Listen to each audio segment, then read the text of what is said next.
आज का lecture start करते हैं। और लास्ट लेक्चर पर हम लोगों ने किडनी का स्ट्रक्चर कंप्लीट कर लिया था। किडनी के अंदर जो फंक्शनल स्ट्रक्चर है अभी उसको डिस्कस करेंगे। तो नाम है नेफ्रॉन या यूरिनिफेरस ट्यूब्यूल। यहाँ जो कुछ भी लिखा वो सब रटना है। जैसे नेफ्रॉन क्या है तो कहोगे कॉम्प्लेक्स ट्यूब्यूलर स्ट्रक्चर है। कहाँ पाया जाता है? किडनी में। और यही वो स्ट्रक्चर है जो किडनी में काम करता है। तो जो काम करता है उसको कहते हैं फंक्शनल यूनिट ऑफ किडनी। तो ये फंक्शनल यूनिट भी है, फंक्शनल भी है। अगर क्वेश्चन ये मिल जाए स्ट्रक्चरल यूनिट तो भी आंसर आप नेफ्रॉन ही देंगे। तो चाहे फंक्शनल कहे चाहे क्या कहे, स्ट्रक्चरल आंसर क्या हो जाएगा? नेफ्रॉन। लगभग 1 मिलियन नेफ्रॉन होते हैं किसमें? ई किडनी में। तो अगर एक किडनी में 1 मिलियन है तो हमारे पास 2 किडनी है तो टोटल कितने हो जाएंगे? 2 मिलियन हो जाएंगे। ये बात स्पेशल लिखी है। काम इसका क्या है? तो इसका रियल काम है ब्लड को फिल्टर करना, ब्लड को छानना और ब्लड में पाए जाने वाली यूरिया को रिमूव करना और क्या बना देना? यूरिन बना देना। ये इसका प्राइमरी फंक्शन है। लेकिन जब ये काम किया जा रहा था उसी दौरान ये रेगुलेट कर देता है किसको? ब्लड के वॉल्यूम को। ब्लड के वॉल्यूम रेगुलेट कर देता है, ब्लड के पीएच को रेगुलेट कर देता है, इवन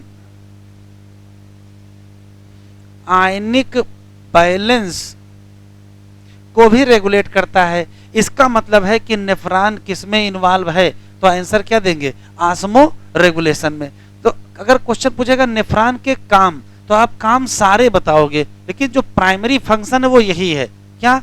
ब्लड को फिल्टर करना और ब्लड में पाए जाने वाली यूरिया को यूरिन में क्या करना? रिमूव करना। अब हम लोग को अंदर पढ़ना है कि अगर हम नेफ्रॉन का स्ट्रक्चर देखें तो स्ट्रक्चर वाइज नेफ्रॉन में क्या क्या है। तो स्ट्रक्चर वाइज ज़्यादा क्वेश्चन नहीं, बहुत कम सवाल हैं। जैसे अगर हम ध्यान से देखेंगे तो नेफ्रॉन में मेनली 2 पार्ट पाए जाते हैं। एक ये जो रेड कलर का पार्ट है जिसका नाम ग्लोमेरुलस है, और बाकी ये येलो कलर का पार्ट है जिसका नाम रीनल ट्यूब्यूल है। तो नेफ्रॉन में 2 ही हिस्से हैं, एक का नाम है ग्लोमेरुलस और एक का नाम है रीनल ट्यूब्यूल। बस रीनल ट्यूब्यूल में देखो क्या क्या है। तो रीनल ट्यूब्यूल की शुरुआत होती है बोमेन कैप्सूल से, उसके पीछे होता है पीसीटी प्रॉक्सिमल कन्वोल्यूटेड ट्यूब्यूल, उसके पीछे होता है हेनले लूप, उसके पीछे होता है डीसीटी, फिर पतली पतली होती है कलेक्टिंग ट्यूब्यूल, और फिर क्या होती है? Collecting duct. कलेक्टिंग ट्यूब्यूल और कलेक्टिंग डक्ट में सिर्फ इतना अंतर है कि डायमीटर किसका क्या है। तो जो पतली होती है वो कलेक्टिंग ट्यूब्यूल होती हैं और जो मोटी होती है, चौड़ी होती है, उसका नाम कलेक्टिंग डक्ट होता है। तो अगर आपसे क्वेश्चन पूछा जाए कि नेफ्रॉन में क्या क्या क्या है, तो नेफ्रॉन में ग्लोमेरुलस है, नेफ्रॉन में रेनल ट्यूब्यूल है, और रीनल ट्यूब्यूल में बोमेन कैप्सूल है, पीसीटी है, हेनले लूप है, डीसीटी है, और कलेक्टिंग ट्यूब्यूल और कलेक्टिंग डक्ट है। एक चीज और दिख रही है, एक कलेक्टिंग डक्ट या कलेक्टिंग ट्यूब्यूल में क्या खुलेंगे? कई सारे डीसीटी खुलेंगे। एक कलेक्टिंग ट्यूब्यूल या कलेक्टिंग डक्ट में कई सारे डीसीटी खुलेंगे। इसका मतलब कई नेफ्रॉन मिल करके क्या बनाएंगे? एक कलेक्टिंग डक्ट बनाएंगे। एक क्वेश्चन आया, पहले वो क्वेश्चन जरा देख लो। चलिए खोलिए पेज नंबर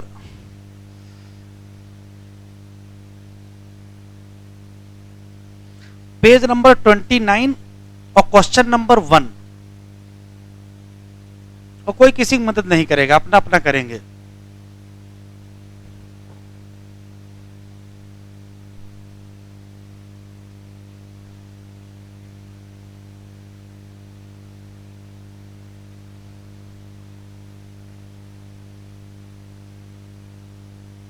आंसर थोड़े हम पूछ रहे हैं, क्वेश्चन तुम लगाओ, आंसर समझो।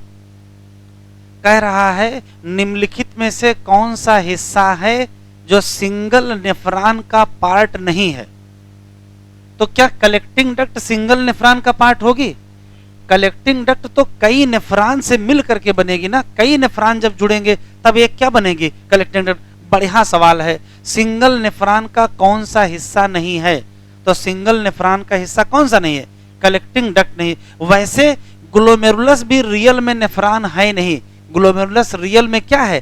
कैपिलरी है। तो अगर कलेक्टिंग डक्ट ना मिले तो हम किसके बारे में विचार कर सकते हैं? ग्लोमेरुलस के बारे में विचार कर सकते हैं। वापस नेफ्रॉन को अगर ध्यान से देखोगे तो ग्लोमेरुलस है और टिब्यूल है। टिब्यूल में बोमैन कैप्सूल है, पीसीटी है, हेनले लूप है, डीसीटी है, कलेक्टिंग टिब्यूल और कलेक्टिंग डक्ट। ढेर सारे नेफ्रॉन इकट्ठा खुलते हैं कहाँ, तो आंसर देंगे कलेक्टिंग डक्ट में खुलते हैं। एक क्वेश्चन और, ग्लोमेरुलस और किसको ले लीजिए, बोमैन कैप्सूल को ले लीजिए, तो एक साथ इनको क्या कहा जाता है, मैलपीजियन बॉडी या रीनल कार्पसेल्स। मैलपीजियन कार्पसेल्स और मैलपीजियन टिब्यूल जरा सा अंतर है। अगर यहां मैलपीजियन टिब्यूल लिख दें तो सही रहेगा। मालपीजियन टिब्यूल लिखेंगे हम कहां चले जाएंगे, काकरोच में चले जाएंगे। तो जरा सा ध्यान रखिएगा, नेफ्रॉन का ही हिस्सा है मालपीजियन कार्पसेल्स या मालपीजियन बॉडी, लेकिन क्या नहीं है, मालपीजियन टिब्यूल नहीं है। वो किसका हिस्सा है, तो वो काकरोच में है। अब हमको एक एक करके पढ़ना है, तो हम पहले ग्लोमेरुलस और बोमेन कैप्सूल एक साथ पढ़ेंगे और फिर पीसीटी, हेनले लूप, डीसीटी एक साथ पढ़ेंगे। तो हेडिंग डालिए मालपीजियन बॉडी, हेडिंग डालिए मालपीजियन बॉडी, मतलब एक ही साथ हम क्या पढ़ लेंगे, ग्लोमेरुलस और बोमेन कैप्सूल। हेडिंग डालिए मालपीजियन बॉडी और एक छोटा सा डायग्राम बना लीजिए।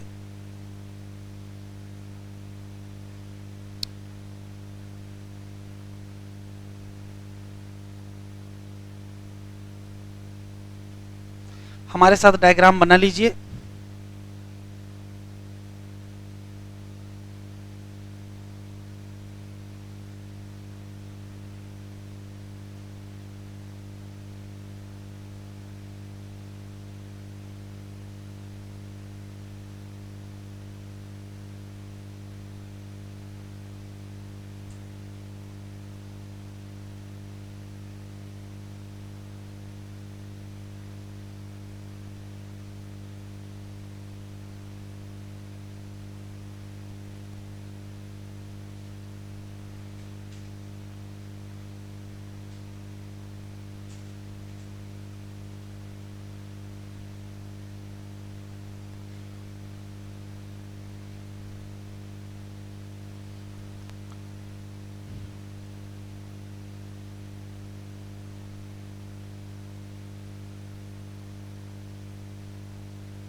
ग्लोमेरुलस और बोमेन कैप्सूल को एक साथ मिला करके मालपीजियन बॉडी या मालपीजियन कार्प सेल्स कहते हैं। क्वेश्चन देखें क्या है। तो इधर देखें जरा बेटा, सबने लिख लिया है? इधर देखें, जैसे मान लेते हैं कि हम लोगों का ये हार्ट है, तो हार्ट के लेफ्ट वेंट्रिकल से क्या निकलता है? एओर्टा निकलता है। यही पूरी ब्लड बॉडी सप्लाई करता है। कैसे देखो, तो रास्ते में इसी एओर्टा से निकलती है आर्टरी जो सप्लाई करती है ब्लड को किडनी को। जो आर्टरी किडनी को ब्लड लेके जाती है, इसका नाम बता दो। इसका नाम है रीनल आर्टरी। नियम यह है कि जो आर्टरी होती है वो अंदर जाकर के क्या बनाएगी? आर्टीरियोल बनाएगी। तो अंदर क्या बनेगा? आर्टीरियोल। अच्छा, आर्टीरियोल जब डिवाइड करते हैं तो क्या बनता है? कैपिलरी बनता है। तो बिल्कुल यहां भी वैसा ही है। हार्ट से ब्लड चला किसमें? डार्सल एओर्टा, वहां से निकली रीनल आर्टरी, आर्टरी किडनी के अंदर गई, डिवीजन हुआ, बनी आर्टीरियोल, और आर्टीरियोल में डिवीजन हुआ, बना कैपिलरी। ये जो कैपिलरी हैं इसी का बन गया गुच्छा, बंच। उसी बंच का नाम क्या है? ग्लोमेरुलस। तो ग्लोमेरुलस क्या है? तो कहोगे टफ टफ कैपिलरी है। और ये कैपिलरी कहाँ से निकलेंगे? तो कैपिलरी हमेशा कहाँ से निकलते हैं? आर्टीरियोल से। बस इस आर्टीरियोल का नाम है क्या? Efferent arteriole. अच्छा, एफरेंट आर्टीरियोल कहाँ से निकलेगा? Renal artery. तो एफरेंट आर्टीरियोल किसकी ब्रांच है? Renal artery. तो 3 क्वेश्चन स्पष्ट हो गए कि हम लोगों के हार्ट से जो ब्लड चला है वो पहले डार्सल एओर्टा में गया, फिर रीनल आर्टरी में गया, फिर वहां से एफरेंट आर्टीरियोल में गया, और फिर कैपिलरी। बस कैपिलरी का जो गुच्छा है उसी गुच्छे का नाम क्या है? तो आंसर क्या देंगे? ग्लोमेरुलस। तो एक क्वेश्चन तो ये हो गया। ये कैपिलरी कहां से निकली है? तो आंसर देंगे एफरेंट आर्टीरियोल से निकली है। दूसरा क्वेश्चन। तीसरा, ये एफरेंट आर्टीरियोल किसकी ब्रांच है? तो रीनल आर्टरी की ब्रांच है। तो एफरेंट आर्टीरियोल का काम होगा कि ब्लड इधर को लाए, मतलब कैरी करेगा ब्लड को किधर की तरफ? ग्लोमेरुलस। अच्छा, एक और खास बात, पहले से ही आपको पता है कि जब कैपिलरी आपस में जुड़ती हैं तो बनता क्या है? पहले से ही पता है, बनता है वेन्यूल। नहीं पता है? भाई आर्टीरियोल से बनती है कैपिलरी और कैपिलरी से बनता है वेन्यूल। लेकिन यहां नियम टूट गया। कैपिलरी जब आपस में जुड़ी तो वेन्यूल नहीं बना। क्या नहीं बना? वेन्यूल नहीं बना। और फिर से क्या बन गया? फिर से बन गया आर्टीरियोल। तो ये तो बड़ा अजीब कहानी हो गई। पहले भी क्या है? आर्टीरियोल, और बाद में भी क्या है? आर्टीरियोल। इधर देखो, ये है ग्लोमेरुलस, इसके पहले भी आर्टीरियोल। कौन सा? Efferent arteriole. और इसके बाद भी आर्टीरियोल। नाम क्या? Efferent arteriole. तो ऐसे हो गया कि इधर से आया एफरेंट आर्टीरियोल, यहाँ कैपिलरी का गुच्छा बना, और इधर भी क्या है? Efferent arteriole. तो अगर ये ब्लड लेके आएगा तो ये ब्लड लेके जाएगा, carry blood away from glomerulus. दिख रहा है, देखने में ये चौड़ा है क्योंकि ये वाइडर होता है जिसका डायमीटर 50 माइक्रोन होता है, और ये थोड़ा पतला होता है जिसका डायमीटर 25 माइक्रोन होता है। तो सिर्फ 3 क्वेश्चन। क्या? ग्लोमेरुलस है कौन सी चीज? तो कहोगे ये गुच्छा है कैपिलरी का। वो निकले कहां से हैं? एफरेंट आर्टीरियोल से। वो कहां से निकला? रीनल आर्टरी से। वो कहां से निकला? Dorsal aorta. एक क्वेश्चन। दूसरा, एफरेंट का काम है ब्लड को लाओ किधर की तरफ? ग्लोमेरुलस की तरफ। सब नियम यहां टूट गया। कैपिलरी जब जुड़ती थी तो बनता था क्या? वेन्यूल। लेकिन फिर से क्या बन गया? आर्टीरियोल। तो कैपिलरी के पहले भी आर्टीरियोल और कैपिलरी के बाद भी आर्टीरियोल। पहले वाले का नाम एफरेंट और बाद वाले का नाम एफरेंट। तो एफरेंट का मतलब होता है आना और एफरेंट का मतलब होता है जाना। तो जो ब्लड लाए उसका नाम एफरेंट और जो ब्लड ले जाए उसका नाम एफरेंट। बस ग्लोमेरुलस में इतने ही सवाल सामने लिखे हैं। फिर देखते हैं। फिर आता है बोमेन कैप्सूल। बोमेन कैप्सूल क्या है? तो कहोगे डबल वाल का दिख रहा है। ये डबल वाल कप लाइक स्ट्रक्चर है। डबल वाल कप लाइक स्ट्रक्चर है जिसने किसको घेर रखा है? जिसने ग्लोमेरुलस को घेर रखा है। डबल वाल कप लाइक स्ट्रक्चर होता है जो इनक्लोज करता है ग्लोमेरुलस को, और इसी से पूरा स्ट्रक्चर जो बनता है उसका नाम माइलपीजियन कार्प सेल्स या माइलपीजियन बॉडी। दूसरा, तो और ध्यान से देखेंगे तो बोमेन कैप्सूल की ये क्या है, बाहर की दीवार है, और ये क्या है, अंदर की दीवार है। बाहर की दीवार पर पाई जाती है स्क्वामस एपिथेलियम, कोई खास नहीं है। इसकी जो अंदर की दीवार है वो खास है। अंदर की दीवार पर जो सेल पाई जाती हैं वो पूछी जा चुकी हैं, तो इसको टिक कर लीजिए। कौन सी सेल है, पोडोसाइट। कौन सी सेल है, पोडोसाइट। तो पोडोसाइट का मतलब क्या होता है, ऐसी सेल जो पैर में पाई जाए, ऐसी सेल जो पैर जैसी हो। तो पोडो का मतलब होता है पैर और साइट का मतलब होता है सेल। तो ऐसी सेल जो पैर जैसी हो उसका नाम क्या रखेंगे, पोडोसाइट। देखो कैसी होती है, तो ये मान लेते हैं कि एक पोडोसाइट है, और इस पोडोसाइट में क्या होता है, फिंगर लाइक प्रोजेक्शन ऐसे निकले होते हैं, ये है पोडोसाइट। तो अगर पोडोसाइट की बात करें तो पोडोसाइट कोई नई सेल नहीं है, ये क्या है, पोडोसाइट है। ये वास्तव में एक प्रकार की स्क्वामस सेल ही है, बस इसमें क्या पाए जाते हैं, फिंगर लाइक प्रोजेक्शन, और इसी फिंगर लाइक प्रोजेक्शन के चक्कर में इसका नाम क्या पड़ गया, पोडोसाइट। अब इधर देखो, मान लेते हैं ये एक पोडोसाइट है और ये फिंगर लाइक प्रोजेक्शन है, और ये दूसरी पोडोसाइट है, इसमें फिंगर लाइक प्रोजेक्शन। तो अरेंजमेंट कुछ ऐसा है, दो पोडोसाइट कुछ इस प्रकार से अरेंज होती कि बीच में जाली दिख रही है आपको, बीच में आपको स्लिट दिख रही है, तो दो पोडोसाइट ऐसे, तीसरी चौथी पांचवी बहुत सारी पोडोसाइट लगी होंगी। पोडोसाइट का अरेंजमेंट कुछ ऐसा होता है कि आपको स्लिट दिखाई पड़ने लगती है। इस स्लिट का नाम क्या है, तो आंसर देंगे क्या, फिल्ट्रेशन स्लिट, या क्या कहोगे, स्लिट पोर।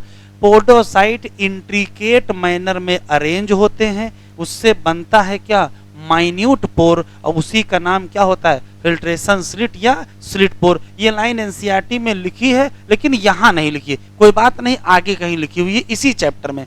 तो सिर्फ 4 क्वेश्चन बताए हैं। बोमेन कैप्सूल एक डबल वाल कप लाइक स्ट्रक्चर है, अभी एक लाइन लिख लेंगे, जिसने इनक्लोज कर रखा किसको, ग्लोमेरुलस को।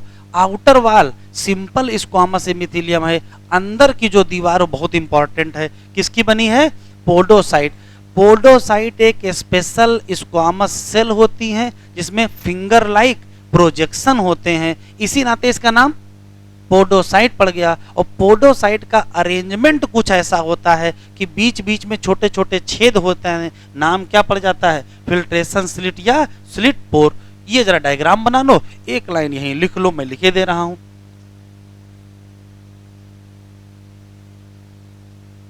बोमेन कैप्सूल क्या है, तो कहोगे डबल वाल कप लाइक स्ट्रक्चर जो इनक्लोज करेगा किसको, किसको इनक्लोज कर लेगा, ग्लोमेरुलस को।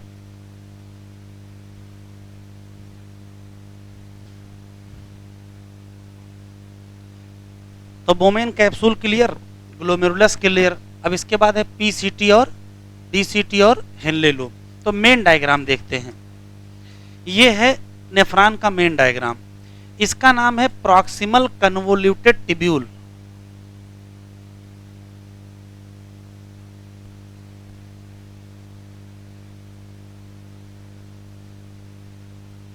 और इसका नाम क्या है,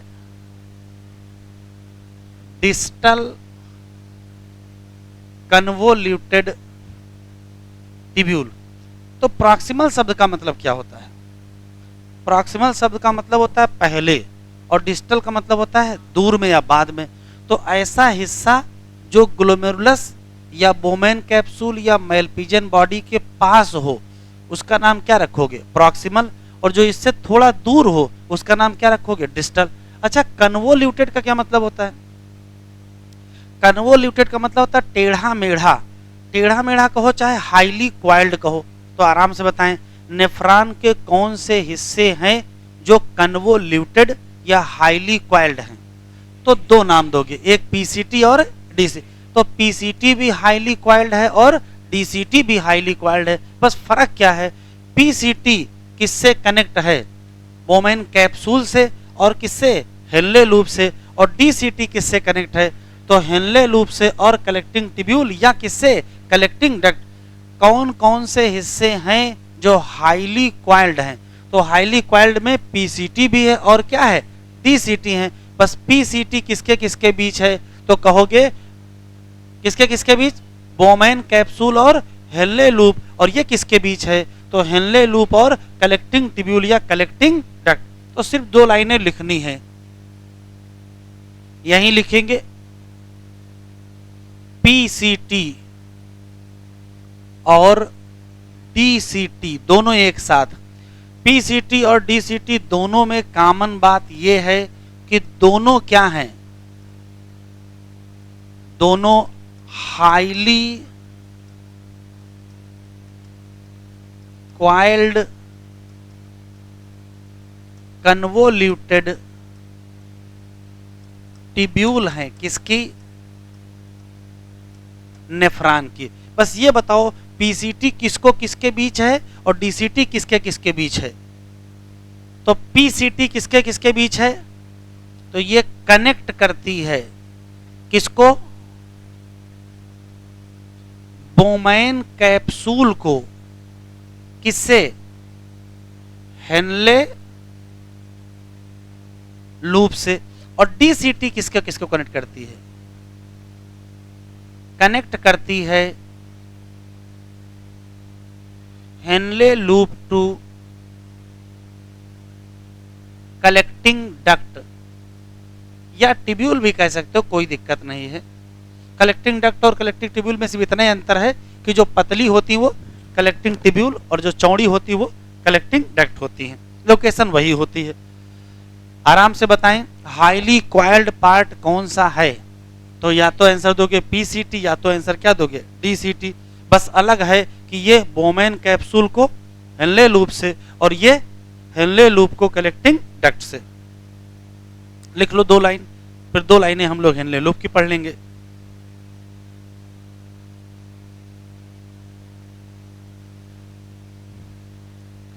अच्छा ये बताओ हेनले लूप किस शेप का है, कि यू शेप का है? यू शेप का है कि हेयर पिन शेप का है? तो यू शेप ना लगाइएगा, हेयर पिन ही लगाइएगा, क्योंकि यू शेप का कोई और है, कौन है, वासा रेक्टा। तो यू शेप पूछेगा तो वासा रेक्टा लगाइएगा, और हेयर पिन शेप पूछेगा तो हेनले लूप लगाए। ये दो लाइनें बेटा लिख लिया, आगे बढ़े।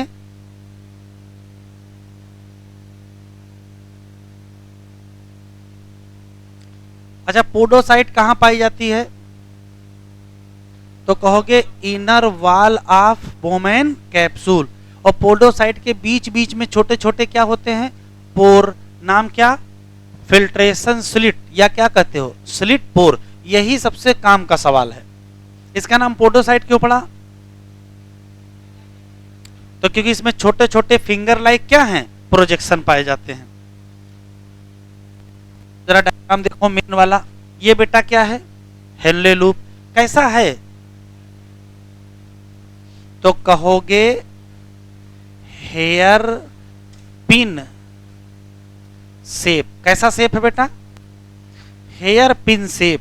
अच्छा किसके किसके बीच है, तो देखो ध्यान से, ये पीसीटी को कनेक्ट करता है किससे, डीसीटी से। लिखते चलो, कनेक्ट पीसीटी टू डीसीटी। एक और खास बात, हेनले लूप में दो लिंब दिखाई पड़ रही हैं, ये नीचे उतरती हुई लिंब और ये ऊपर चढ़ती हुई लिंब। नीचे उतरती हुई लिंब का नाम डिसेंडिंग लिंब और ऊपर चढ़ती हुई लिम्ब का नाम एसेंडिंग लिम्ब। एक स्पेशल सवाल है, एसेंडिंग लिम्ब में तुम लोगों ने सुधार तो नहीं कर दिया, ऐसे तो नहीं बना दिया है? हमने क्या बनाया है? हमने ऐसे बनाया है, इस टाइप का, ऐसे। आप दिख रहा है कि जो एसेंडिंग लिम्ब है उसका यहां से लेकर के यहां तक का हिस्सा थोड़ा पतला है और यहां से लेकर के यहां तक थोड़ा क्या है, मोटा है। तो जो एसेंडिंग लिम्ब है उसके भी दो हिस्से होते हैं। जो पहला वाला हिस्सा है उसे थिन कहते हैं और जो बाद वाला हिस्सा है उसे थिक। तो थिन और थिक सेगमेंट किसके हिस्से हैं? आंसर क्या देंगे? Ascending limb. हेनले लूप में 4 क्वेश्चन। हेनले लूप है क्या? तो तुरंत कहोगे हेयर पिन शेप होता है। किसको किससे जोड़ता है? पीसीटी को डीसीटी से जोड़ता है। इसमें पहले क्या है? डिसेंडिंग लिम्ब, बाद में क्या है? Ascending limb. डिसेंडिंग लिम्ब किससे जुड़ी है? पीसीटी से। एसेंडिंग लिम्ब किससे जुड़ी है? डीसीटी से। हाँ, एसेंडिंग के 2 हिस्से हैं, पहला वाला हिस्सा थिन सेगमेंट और बाद वाला हिस्सा थिक सेगमेंट। एक स्पेशल सवाल ये बेटा लिख लिया था, बढ़ाएं आगे। एक स्पेशल सवाल, जरा बताओ किसमें किसमें हेनले लूप होता है?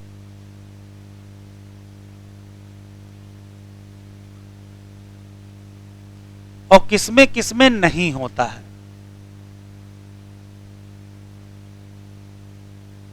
तो देखो, हेनले लूप नहीं पाया जाता है फिश में, नहीं पाया जाता है एम्फीबिया में। तो पाया किस में जाएगा? रेप्टाइल में, बर्ड में और किसमें? मैमल में। लिख लो, बहुत इंपॉर्टेंट। एक क्वेश्चन हम लोगों के समय आता था, लॉन्गेस्ट हेनले लूप या हाईली डेवलप्ड हेनले लूप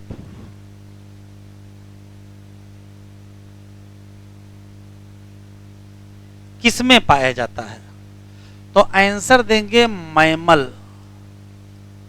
अच्छा, मैमल तो बहुत बड़ा ग्रुप है, मैमल में किसमें पाया जाता है? तो मैमल में ना, कैमल नहीं है, एलिफेंट नहीं, जिराफ नहीं। हाँ, कोई सही बोला है, कंगारू रैट।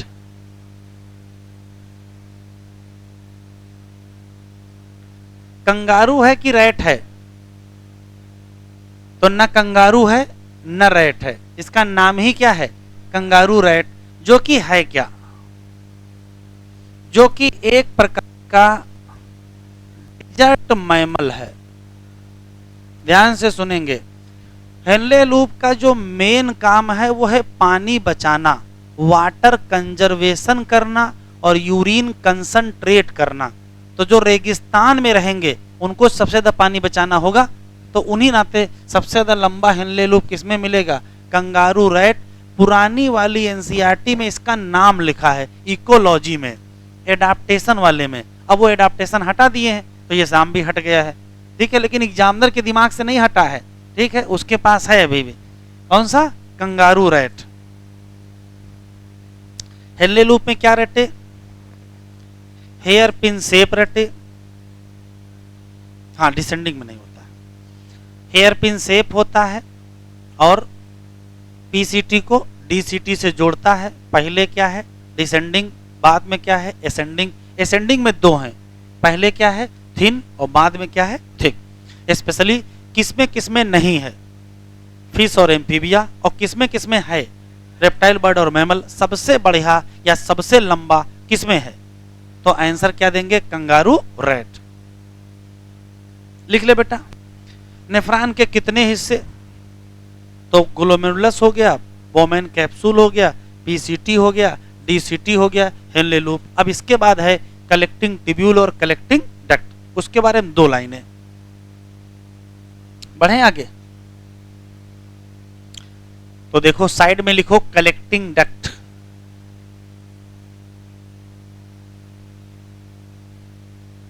इधर देखिए, ये मान लेते हैं कि कलेक्टिंग डक्ट है, ठीक। तो होता ये है कि ढेर सारे नेफ्रॉन की डीसीटी, ढेर सारे नेफ्रॉन की डीसीटी कहां खुलती हैं? तो कहोगे सीधी ट्यूब में खुलती हैं। अभी तक जितने पढ़े हो उसमें कोई सीधा नहीं है। बोमेन कैप्सूल कप शेप है, PCT highly coiled, Henle loop hairpin shape, DCT फिर हाईली क्वाइल्ड। तो सीधी कौन सी है? तो सीधी ट्यूब यही है। कौन सी? Collecting duct.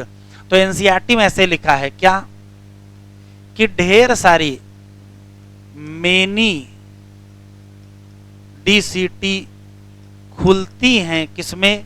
तो आंसर देंगे स्ट्रेट ट्यूब। उसी स्ट्रेट ट्यूब या सीधी ट्यूब का नाम क्या है? तो आंसर देंगे कलेक्टिंग डक्ट। कलेक्टिंग डक्ट और कलेक्टिंग ट्यूब्यूल में जरा सा अंतर है। जो पहले बनती है वो कलेक्टिंग ट्यूब्यूल और जो बाद वाली होंगी वो कलेक्टिंग डक्ट। अच्छा, कलेक्टिंग डक्ट कहाँ खुलेंगे? बनाओ नहीं, देख लो। तो थोड़ा बहुत याद हो तो मैंने आपको पिरामिड पढ़ाते समय बताया था, पिरामिड पढ़ाते समय बताया था कि ढेर सारी कलेक्टिंग डक्ट क्या करती हैं? कन्वर्ज करती हैं, नहीं करती हैं? ढेर सारी कलेक्टिंग डक्ट कन्वर्ज करती हैं और स्ट्रक्चर कैसा बनता है? पिरामिड। कहाँ खुलता है? तो याद आया, ये कौन सी जगह है? पेल्विस। और ये कौन सी जगह है?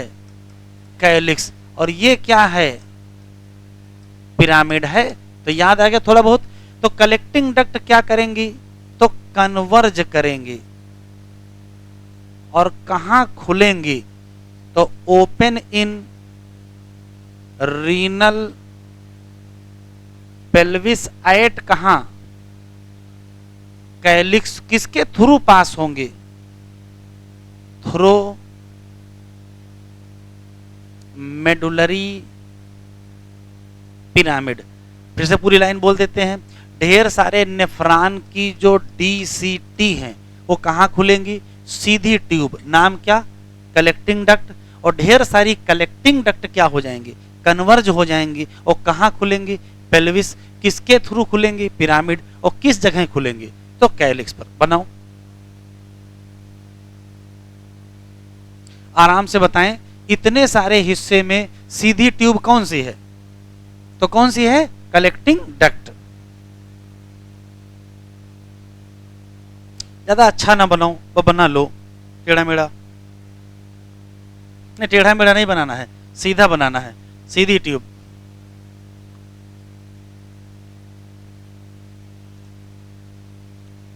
ये बताओ, सिंगल नेफ्रॉन का कौन सा हिस्सा नहीं है? तो कलेक्टिंग डक्ट सिंगल नेफ्रॉन का हिस्सा नहीं है। क्यों? ढेर सारे नेफ्रॉन की डीसीटी एक जगह खुलती हैं, उसी का नाम क्या है? Collecting duct.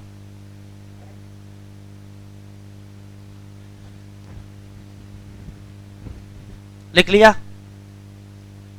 एक क्वेश्चन और बताओ। नेफ्रॉन के इतने सारे हिस्से हैं, कौन कार्टेक्स में, कौन मेडुला में?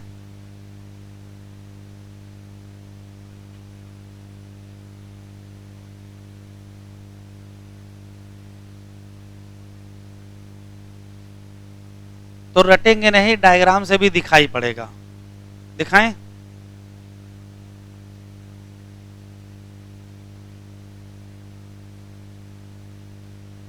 कौन से कार्टेक्स में, कौन से मेडुला में?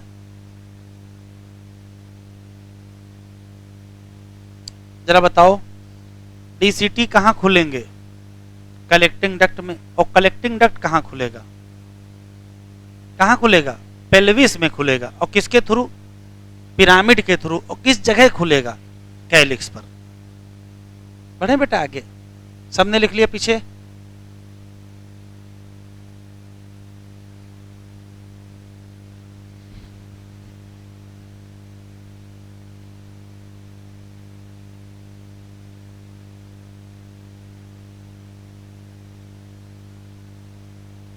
बन गया? तो अब हमको ये देखना है कि नेफ्रॉन का कौन सा हिस्सा कार्टेक्स में है और कौन सा हिस्सा मेडुला में। तो वो डायग्राम से ही अब आपको दिखाई पड़ जाएगा। देखो, जैसे मान लेते हैं कि ये किडनी है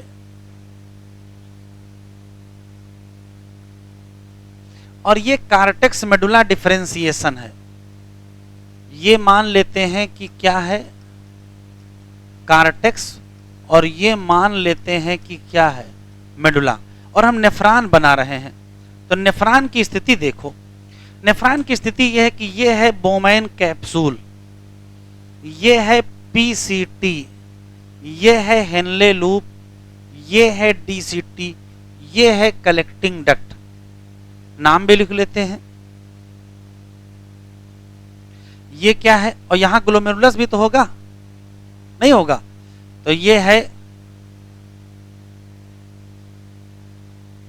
ग्लोमेरुलस, ये क्या है, बोमैन कैप्सूल, ये क्या है, पीसीटी, और ये क्या है, डीसीटी। ये सारे हिस्से कहां हैं? तो ये सारे हिस्से पार्ट्स इन कहां हैं, कार्टेक्स। अच्छा, ये क्या है, ये क्या है, हेनले लूप, और ये क्या है, कलेक्टिंग डक्ट। और ये दोनों कहां हैं? तो कहां है, पार्ट इन मेडुला।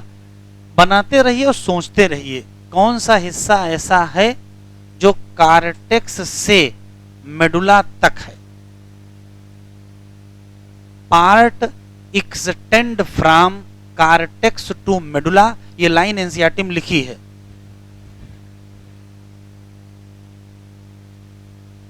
कार्टेक्स से मेडुला तक कौन फैला है? अरे लिखते रहो, सोचते रहो। लिखोगे हाथ से, सोचोगे दिमाग से, कि दिमाग से लिखोगे, हाथ से सोचोगे।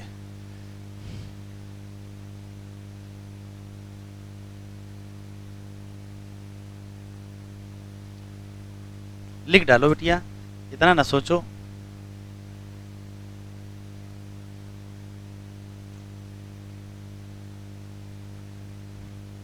कौन कौन से हिस्से कार्टेक्स में? ग्लोमेरुलस, बोमैन कैप्सूल, पीसीटी और डीसीटी। कौन से हिस्से मेडुला में? तो हेनले लूप और कलेक्टिंग ट्यूब्यूल या कलेक्टिंग डक्ट।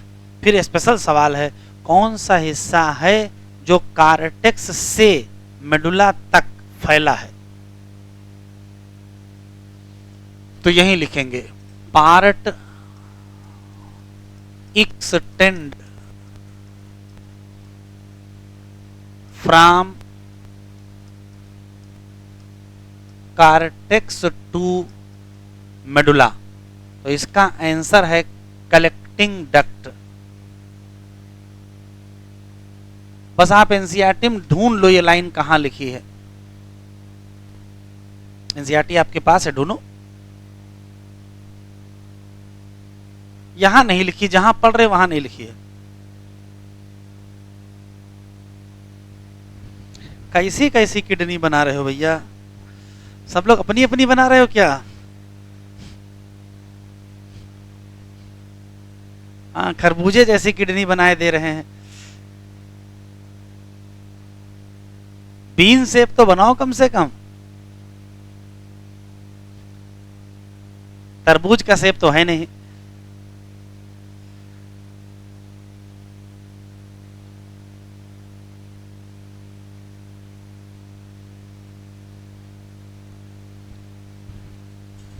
सबका बन गया है?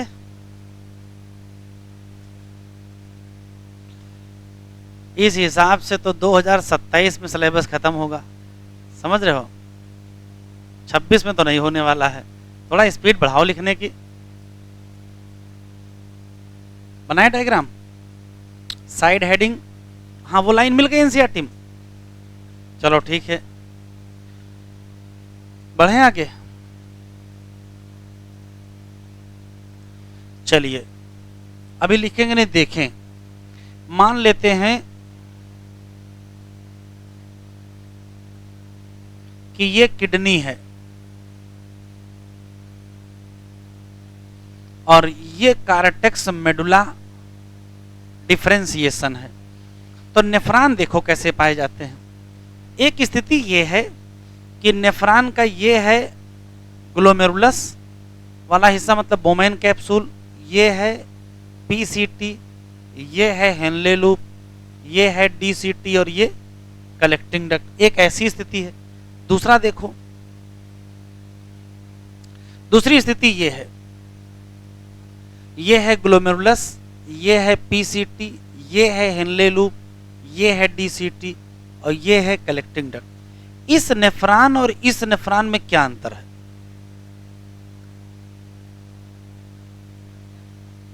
आराम से बताओ, जो बताओगे वही लिख देंगे। आया हुआ सवाल है, अभी दिखाएंगे आपको। तो अंतर दिख रहा है।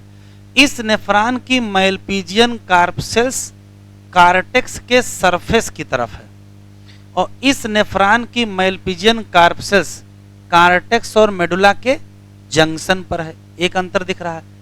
इस नेफ्रॉन का हेनले लूप छोटा दिख रहा है और इस नेफ्रॉन का हेनले लूप बड़ा दिख रहा है।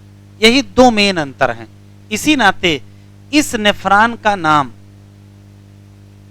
और इस नेफ्रॉन के नाम में अंतर है। इस नेफ्रॉन का नाम कार्टिकल नेफ्रॉन है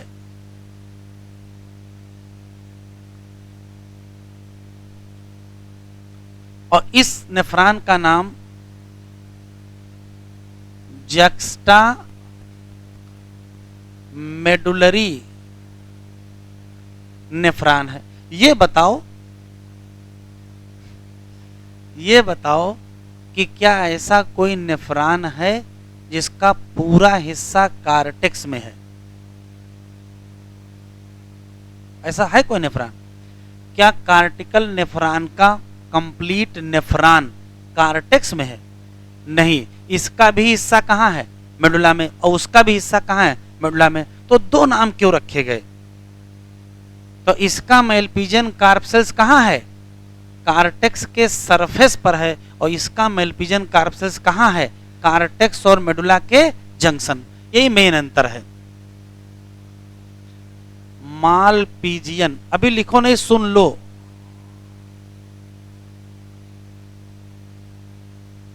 एट कार्टेक्स सरफेस, और इसका कहां है? Malpighian corpuscles at junction of cortex and medulla. एक और अंतर, ये मेजॉरिटी ऑफ नेफ्रॉन यही होते हैं। ये मेजॉरिटी होती है कितना? ये टोटल का लगभग 80% होते हैं। इसका मतलब फिर ये कितने होंगे? तो ये लगभग 20% का मतलब है ये कुछ ही नेफ्रॉन होते हैं। एक मेन अंतर देख लीजिए। मेन अंतर इनके साइज का है। छोटा कौन है, बड़ा कौन है? तो ये क्या है?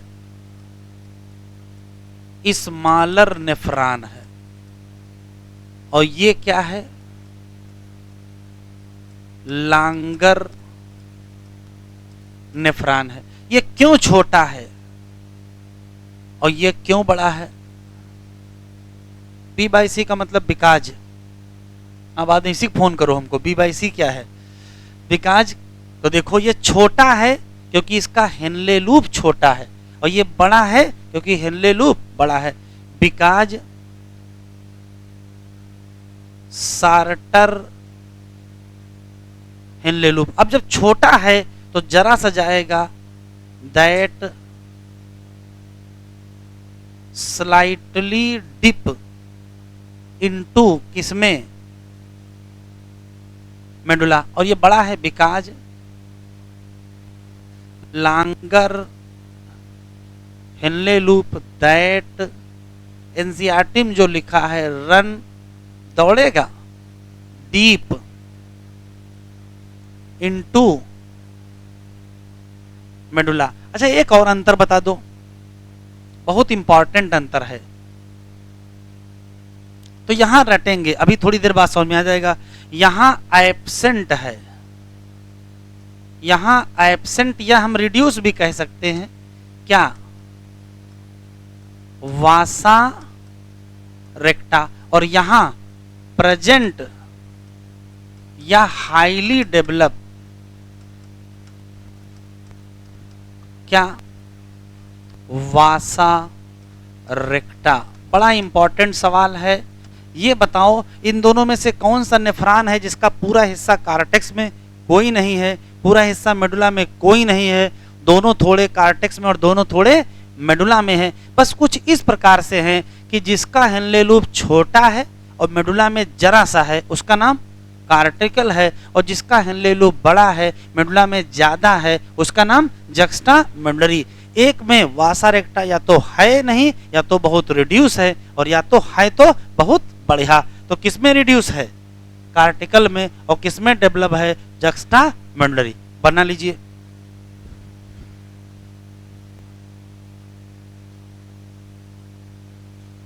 बनाए डायग्राम।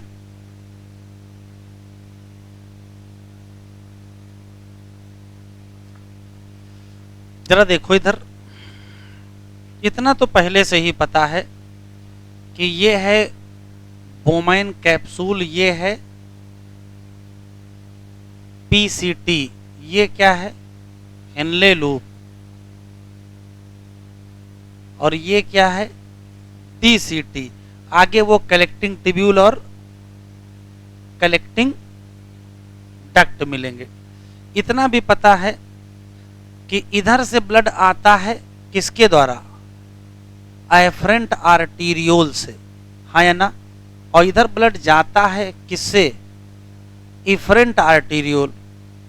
अच्छा गड़बड़ी ये हो गई थी कि ये ग्लोमेरुलस है,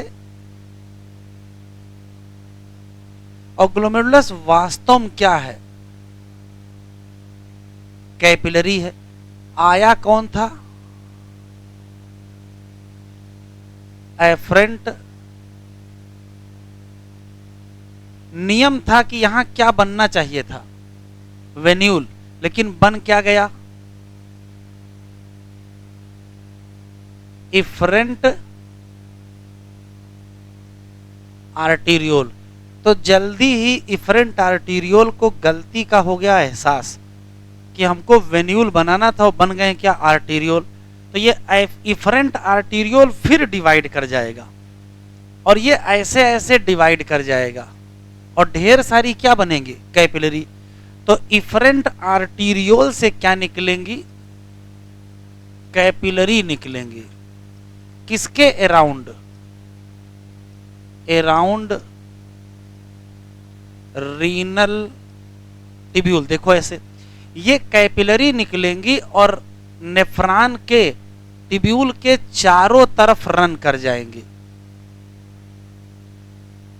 ऐसी कैपिलरी जो कहां से निकलेंगी, इफरेंट आर्टेरियोल, और किसके चारों तरफ हो जाएंगी, रीनल ट्यूब्यूल के चारों तरफ हो जाएंगी।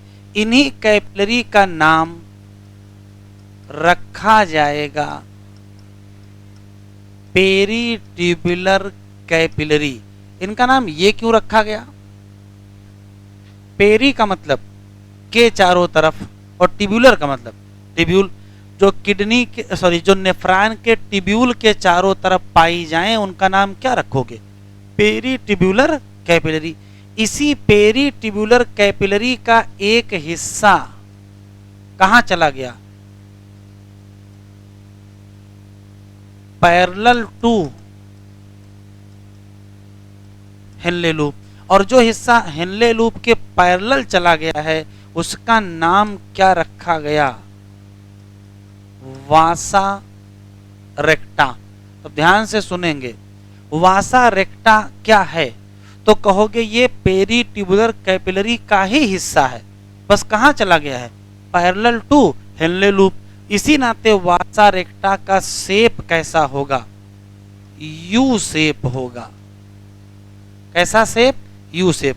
वासा रेक्टा के दो क्वेश्चन, कैसा होता है यू शेप, कहाँ होता है पैरेलल टू हेनले लूप, लेकिन रियल में है क्या, ये पेरीट्यूबुलर कैपिलरी है। अच्छा कैपिलरी क्या है, तो कहोगे वो कैपिलरी कहां से निकली है, इफरेंट आर्टीरियोल से।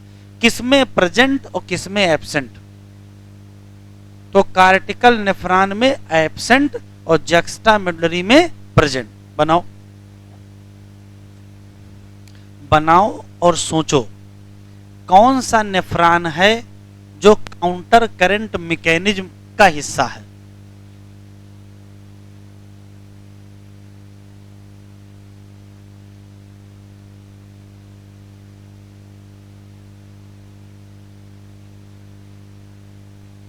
Option cortical nephron, juxtamedullary nephron. तो भैया काउंटर करंट मैकेनिज्म में वासा रेक्टा जरूरी है, तो जिसके पास होगा वही तो इन्वॉल्व होगा। किसके पास है, जक्स्टामेडुलरी।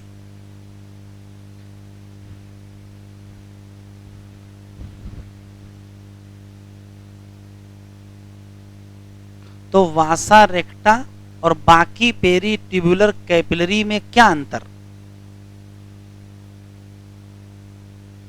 तो ऐसा कैपिलरी का नेटवर्क जो हेनले लूप के पैरेलल हो और कैसा हो, यू शेप हो, उसका नाम क्या रखेंगे, तो उसका नाम वासा रेक्टा। कार्टेक्स में होगा कि मेडुला में है भैया, जब हेनले लूप कहां है,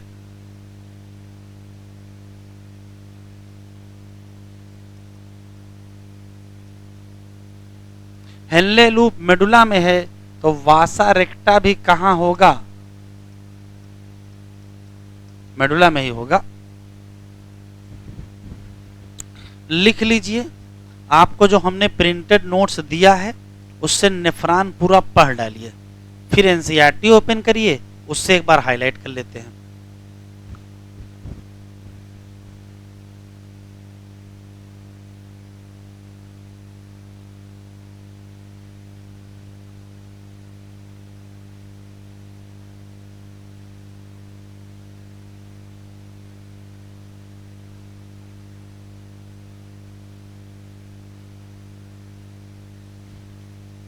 चलिए एनसीईआरटी ओपन करिए और हाइलाइटर निकालिए। ईच किडनी में कितने, 1 बिलियन मिलियन, क्या है, कॉम्प्लेक्स ट्यूब्यूलर स्ट्रक्चर, नाम क्या, नेफ्रॉन। व्हिच इज क्या है, फंक्शनल यूनिट ऑफ किडनी, खत्म। ईच नेफ्रॉन हैज 2 पार्ट, एक का नाम ग्लोमेरुलस, दूसरे का नाम, ग्लोमेरुलस क्या है, तो कहोगे टफ्ट, किसका, कैपिलरी। और कैपिलरी कहां से बनी, एफरेंट आर्टीरियोल। और आर्टीरियोल कहां से बना, ये ब्रांच है किसकी, रीनल आर्टरी। और आर्टरी कहां से आई, आर्टरी आई एओर्टा से। अच्छा, ब्लड फ्रॉम ग्लोमेरुलस को कैरी अवे कौन करेगा, एफरेंट आर्टीरियोल, खत्म। रीनल ट्यूब्यूल की शुरुआत किससे करोगे, तो कहोगे डबल वाल कप लाइक स्ट्रक्चर, नाम क्या, बोमेन कैप्सूल, जिसने किसको इनक्लोज कर रखा है, किसको, ग्लोमेरुलस। इसी नाते ग्लोमेरुलस के साथ क्या ले लो, बोमेन कैप्सूल, तो नाम क्या पड़ जाएगा, मालपीजियन बॉडी या रीनल कार्पसेल्स की मालपीजियन ट्यूब्यूल है, मालपीजियन बॉडी। अच्छा, ट्यूब्यूल आगे कंटिन्यू करती है, क्या बनाती है, हाईलाइट करो, हाईली क्वाइल्ड नेटवर्क, किसका, proximal convoluted tubule, proximal convoluted tubule, जिसको शॉर्ट फॉर्म में क्या कहते हैं, पीसीटी। वहां से क्या निकला, हाईलाइट करो, कैसा, हेयर पिन शेप, नाम क्या, हेनले लूप। ये नेक्स्ट पार्ट है टिब्यूल, जिसमें डिसेंडिंग और एसेंडिंग। अच्छा, एसेंडिंग लिम्ब फिर जुड़ जाएगी किससे, ये क्या लिखा है, हाईली क्वाइल्ड टिब्यूलर रीजन, नाम क्या, distal convoluted tubule, short form में डीसीटी। यहां से टिक कर लो, इंपॉर्टेंट है। लिखा है डीसीटी ऑफ मेनी नेफ्रॉन, कहां खुलेंगे, तो ये हाईलाइट करो, ये हाईलाइट करो। क्या लिखा है, स्ट्रेट ट्यूब, नाम क्या, कलेक्टिंग डक्ट, कलेक्टिंग ट्यूब्यूल भी कह सकते हो। मेनी ऑफ विच, मतलब मेनी कलेक्टिंग डक्ट क्या करेंगे, कन्वर्ज, और कहां खुलेंगे, रीनल पेल्विस, और किसके थ्रू खुलेंगे, मेडलरी पिरामिड, और किस जगह खुलेंगे, कैलिक्स। फिर देखो,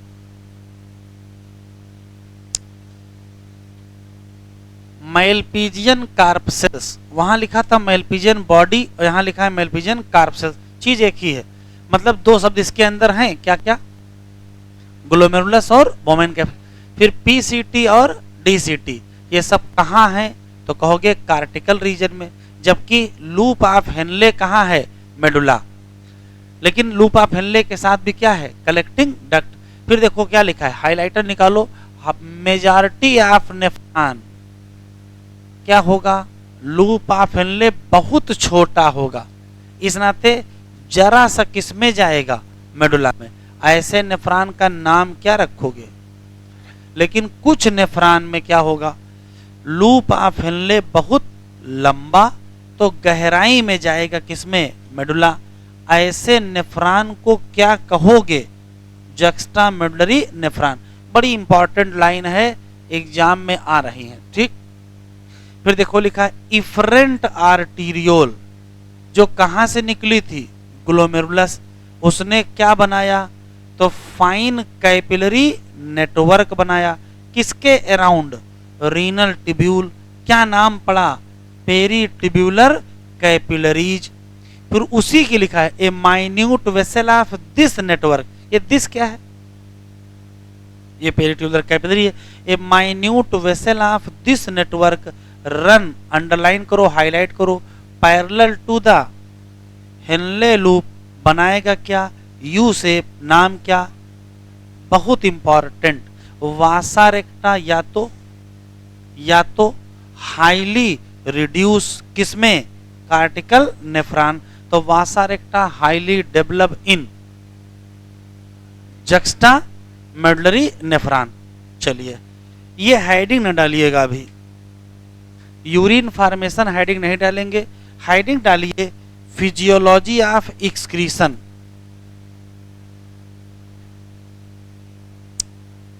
हेडिंग डालें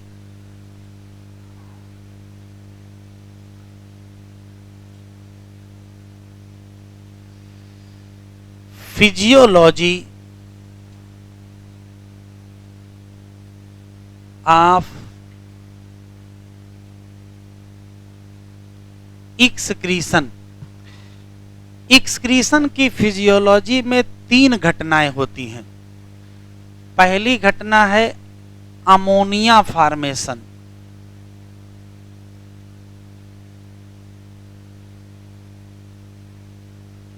दूसरी घटना है, लिखते चलेंगे,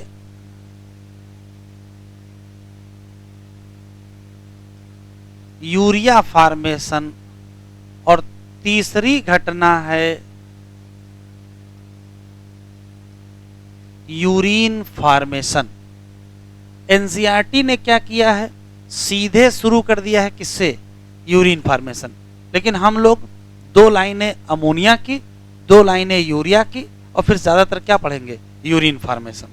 लिखो अमोनिया फॉर्मेशन, यूरिया फॉर्मेशन और यूरिन। फिर हेडिंग डालिए अमोनिया फॉर्मेशन।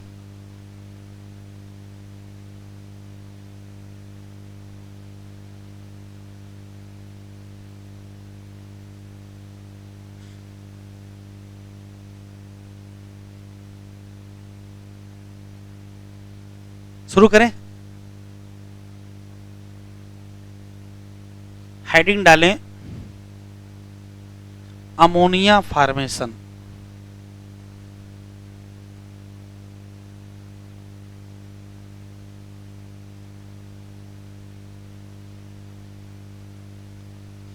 सिर्फ देख ले जरा इसको। ये बताओ अमोनिया कहां से बनती है?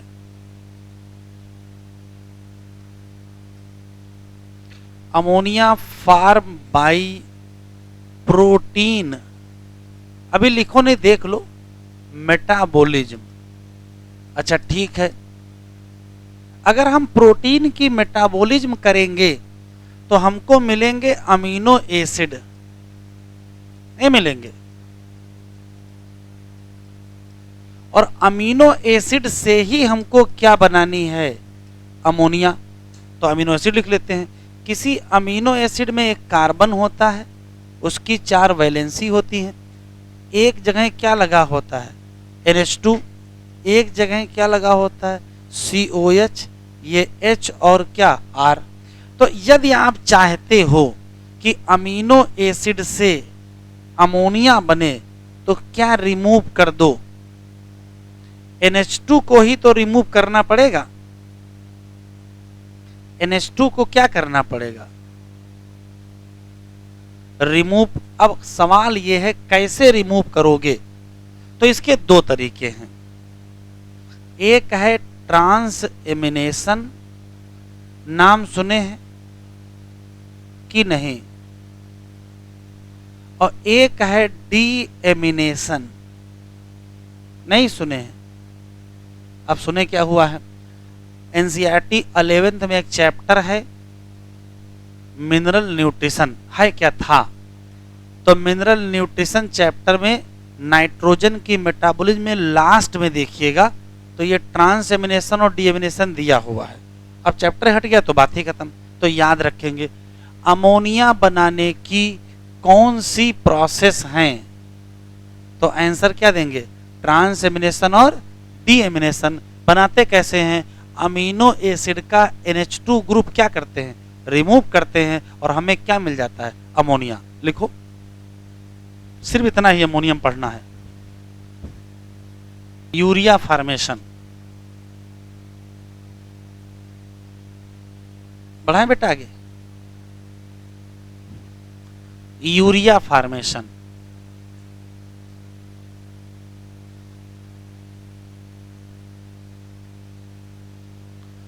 देख लो, जितना तो आपको पहले से ही पता है कि अमोनिया से ही क्या बनेगी? यूरिया बनेगी। कहां बनाओगे? कहां बनाओगे? तो एट लिवर। अच्छा, लिवर में जिस प्रोसेस से बनाओगे उसका नाम यूरिया साइकिल या एक और नाम है क्रेब हेंसलेट साइकिल या आर्जिनिन साइकिल। अभी लिखो ने, सुन लो। अमोनिया से ही यूरिया बनेगी। कहाँ? लिवर में। प्रोसेस कौन सी? यूरिया साइकिल, क्रेब हेंसलेट साइकिल या आर्जिनिन साइकिल। क्योंकि इसमें आर्जिनिन अमीनो एसिड और आर्जिनेज एंजाइम लगता है। स्पेशली यहाँ एक एंजाइम लगता है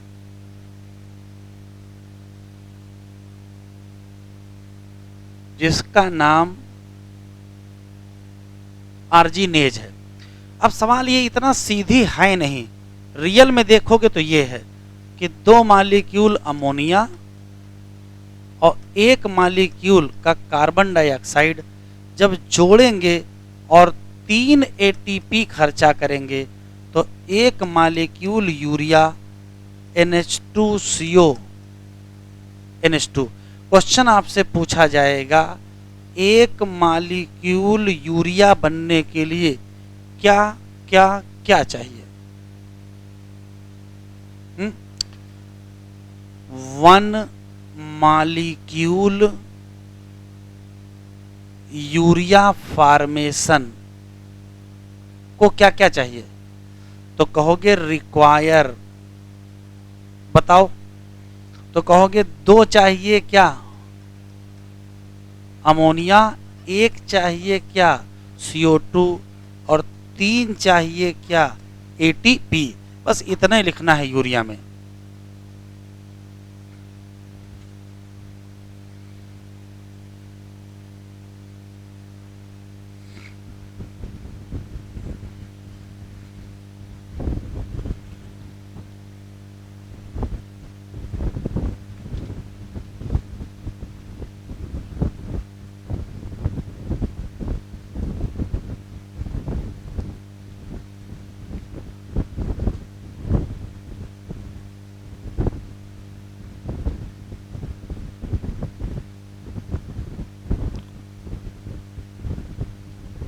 हो गया।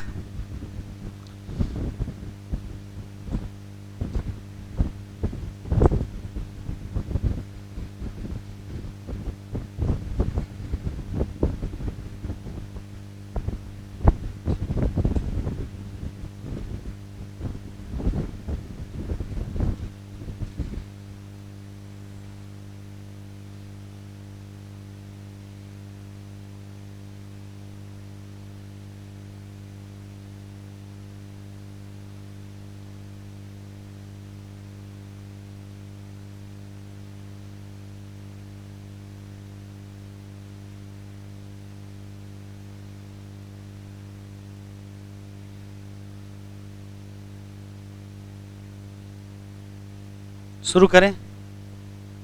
अब हम लोग हेडिंग डालेंगे क्या, यूरिन फॉर्मेशन। एक अच्छी चीज और यहां दिख रही है, हम लोग बना किससे रहे थे, अमोनिया से यूरिया, लेकिन एक और वेस्ट चला गया CO2। तो कौन से दो वेस्ट हैं जो यूरिया बनाने में खर्चा हो जाएंगे, तो कहोगे अमोनिया भी और कार्बन डाइऑक्साइड भी। अब हम लोग पढ़ेंगे, आगे बढ़ाएं बेटा। अब हम लोग पढ़ेंगे यूरिन फॉर्मेशन। एनसीईआरटी में यहां से दिया है,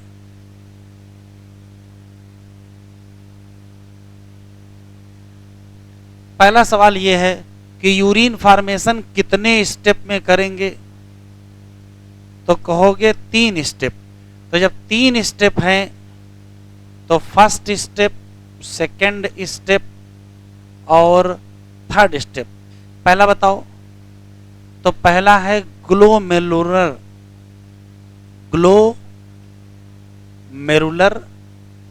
फिल्ट्रेशन। दूसरा है, लिखते चलेंगे,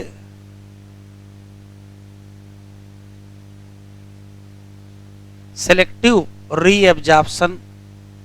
और तीसरा है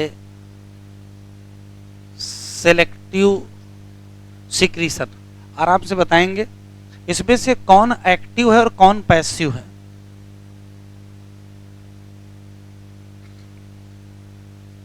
तो ये प्रोसेस पैसिव है, जबकि ये दोनों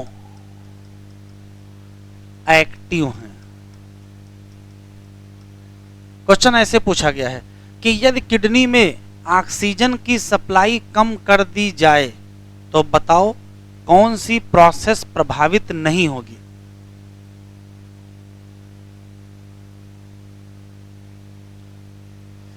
अगर किडनी में ऑक्सीजन की सप्लाई कम करोगे तो रेस्पिरेटरी एक्टिविटी कम होगी, तो एनर्जी क्या हो जाएगी, कम। और एनर्जी जैसे कम होगी एक्टिव प्रोसेस क्या होंगे, खराब होने लगेंगे। तो कौन सी प्रोसेस प्रभावित हो जाएंगी, एक्टिव, और कौन सी नहीं होंगी, पैसिव। तो ग्लोमेरुलर फिल्ट्रेशन पर कोई असर नहीं पड़ेगा। अब फिर पहली हेडिंग डालेंगे ग्लोमेरुलर फिल्ट्रेशन।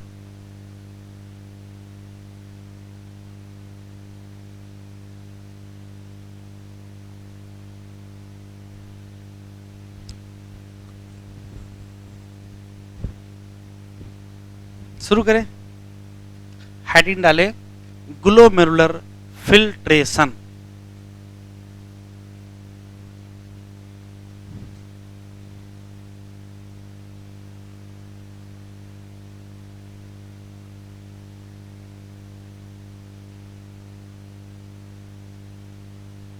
इसी का दूसरा नाम बताओ,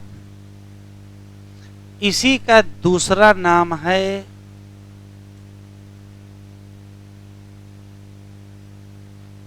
अल्ट्रा फिल्ट्रेशन। इसके दो नाम क्यों दिए गए वो भी जल्दी आपको समझ में आ जाएगा। इधर देखो, जैसे मान लेते हैं कि ये है बोमैन कैप्सूल और इधर से आता है एफरेंट आर्टीरियोल, ये है एफरेंट आर्टीरियोल और ये है इफरेंट आर्टीरियोल। और यहां क्या पाई जाती हैं, ग्लोमेरुलस की कैपिलरी पाई जाती हैं। अब देखिएगा ध्यान से, होता यह है कि एफरेंट आर्टीरियोल से ब्लड आया और इफरेंट आर्टीरियोल से ब्लड गया, तभी ग्लोमेरुलस की कैपिलरी से प्लाज्मा निकल के कहां चला गया? Bowman capsule. फिर से सुनते हैं, एफरेंट से ब्लड आया, इफरेंट से ब्लड गया, तभी ग्लोमेरुलस की कैपिलरी, ये क्या है?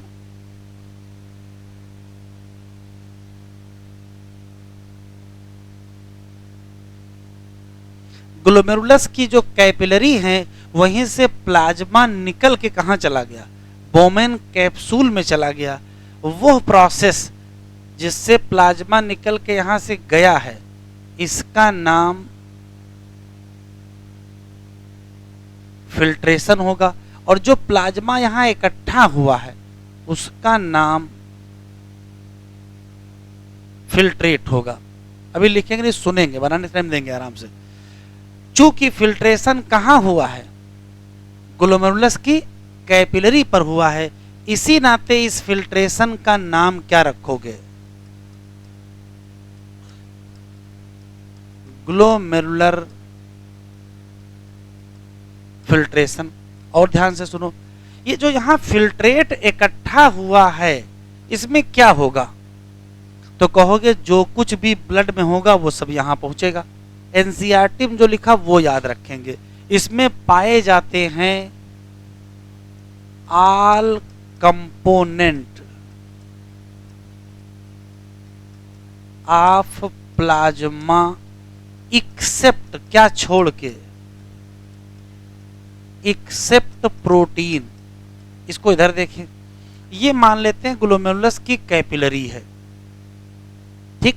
इधर से ब्लड आया, इधर से ब्लड गया, तो प्लाज्मा लीक करके यहां चला गया, लेकिन प्रोटीन यहीं रह गई। तो प्लाज्मा की प्रोटीन कैपिलरी में रहेंगी, बाकी प्लाज्मा यहां चला आया, तो यहां क्या होंगे? तो कहोगे all component of plasma except protein. छन्नी इतनी बढ़िया है कि प्रोटीन कभी भी कहां नहीं जाएगी? फिल्ट्रेट में नहीं जाएगी। तो ये बहुत फाइन काम है, और फाइन काम को अल्ट्रा कहते हैं। इसी नाते फिल्ट्रेशन का नाम क्या पड़ गया? अल्ट्रा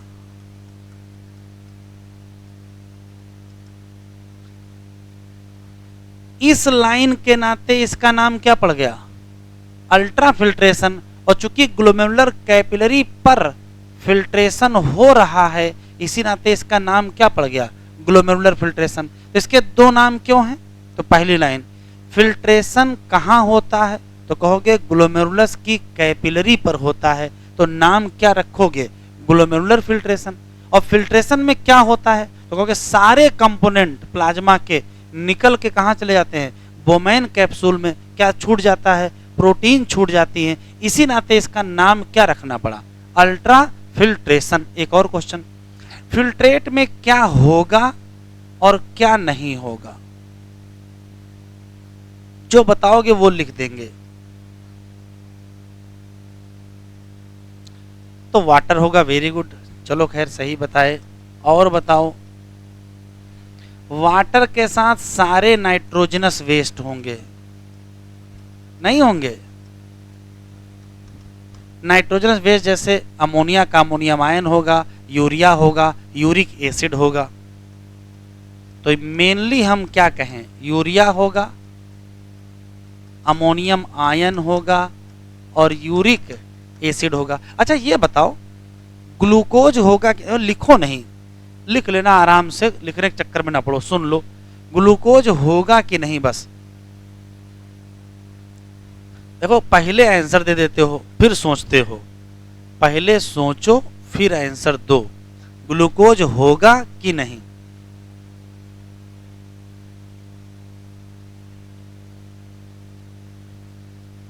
डायबिटीज की तो बातें ना करो, डायबिटीज में यूरिन में होता है, फिल्ट्रेट की बात नहीं वहां।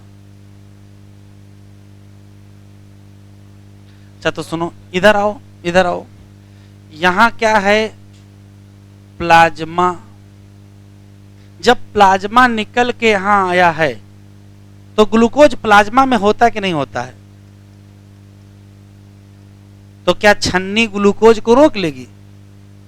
छन्नी ने क्या रोका है? प्रोटीन रोका है। जब प्लाज्मा यहां से यहां चली आई है तो उसमें ग्लूकोज नहीं आ चले आएंगे, तो अमीनो एसिड अब वो भी आ जाएंगे, आयन अब वो भी आ जाएंगे। तो यहां होगा ग्लूकोज, अमीनो एसिड और मिनरल होंगे कि नहीं होंगे? होंगे। अच्छा, क्या नहीं होगा? अगर हमको यही सुनना होता प्रोटीन, तो पूछ काहे रहे होते? क्या नहीं होगा?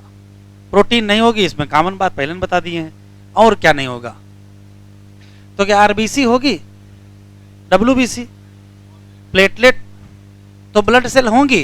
नहीं होंगी। तो दो चीजें नहीं होती हैं, प्रोटीन और ब्लड की सेल, ना तो आरबीसी ना तो डब्ल्यूबीसी। इसका नाम क्या पड़ा? Glomerular filtration. क्यों पड़ा? क्यों पड़ा? क्योंकि ग्लोमेरुलस पर फिल्ट्रेशन हुआ। इसका नाम अल्ट्रा फिल्ट्रेशन पड़ा। क्यों पड़ा? क्योंकि यहां सारे कंपोनेंट आ जाते। क्या नहीं आता है? क्या नहीं आता है? प्रोटीन। अभी लिखो नहीं, छापो बाद में। इधर देखो, ये क्या चला गया?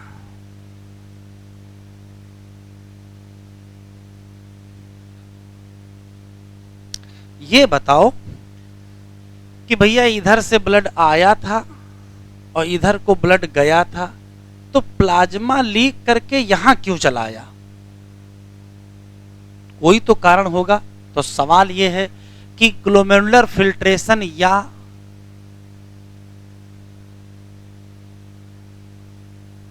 फिल्ट्रेशन ऑफ ब्लड क्यों होता है? Due to. तो आप सोचो, देखो इधर से ब्लड आएगा, इधर से ब्लड जाएगा, चौड़े से आएंगे, सकरे से जाएंगे, तो यहां इकट्ठा नहीं होंगे, और इकट्ठा होंगे तो प्रेशर बढ़ेगा घटेगा? तो जो ग्लोमेरुलस होता है या ग्लोमेरुलर कैपिलरी होती हैं, यहां क्या पाया जाता है? High blood pressure. ये जो हाई ब्लड प्रेशर है, यही क्या करवा देगा? फिल्ट्रेशन। क्या करा देगा? फिल्ट्रेशन। तो क्वेश्चन पूछा गया है, फिल्ट्रेशन ऑफ ब्लड कौन करवाता है? तो कहोगे हाई ब्लड प्रेशर। कहां पर? ग्लोमेरुलस की कैपिलरी। ग्लोमेरुलस की कैपिलरी पर जो हाई ब्लड प्रेशर होता है, उसको कहते क्या हैं? तो उसे कहते हैं ग्लोमेरुलर ब्लड प्रेशर, या इसका एक और नाम है ग्लोमेरुलर हाइड्रोस्टैटिक प्रेशर, जिसको शॉर्ट फॉर्म में GHP कहते हैं। कितनी वैल्यू होती है? तो पहले से ही आपको पता होगी, 60 mmHg। तो फिल्ट्रेशन किसने कराया है? तो कहोगे ग्लोमेरुलर ब्लड प्रेशर या ग्लोमेरुलर हाइड्रोस्टैटिक प्रेशर। ये है क्या? ये हाई ब्लड प्रेशर है। कहां? ग्लोमेरुलस की कैपिलरी पर। कोई बताएगा यहां इतना प्रेशर हाई क्यों है?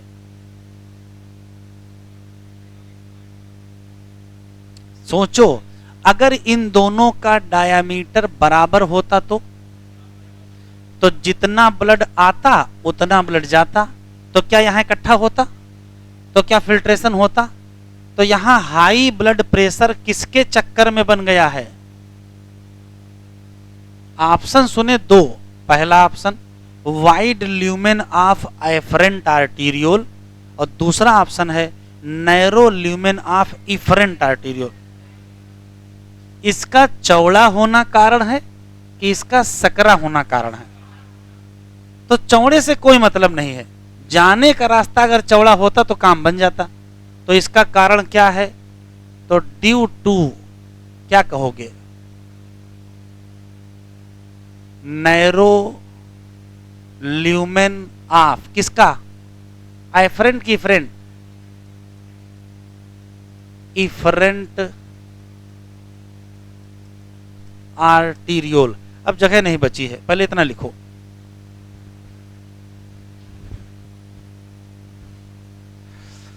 अभी मैंने बताया है कि मान लेते हैं कि ये ग्लोमेरुलस सॉरी बोमेन कैप्सूल है, इधर से ब्लड आया, ये ग्लोमेरुलस इधर को ब्लड गया, चौड़े से आया था, सकरे से गया था, तो यहां से यहां प्लाज्मा लीक कर गया था, क्योंकि यहां प्रेशर क्या था? ज्यादा था। उस ज्यादा प्रेशर का नाम ग्लोमेरुलर हाइड्रोस्टैटिक प्रेशर, जिसको शॉर्ट फॉर्म में क्या कहते हैं? जीएचपी कितना था? 60 mm Hg। ये बताओ, अगर जीएचपी बढ़ाओगे तो फिल्ट्रेशन क्या करेगा? बढ़ जाएगा। इसका मतलब ये फेवर करता है किसको? फिल्ट्रेशन को। लेकिन कभी चाय छाने हो चाय, तो देखो छानते हैं, ये है आपका कप, ये है आपकी छन्नी, और इसमें से आप चाय डाल रहे हो।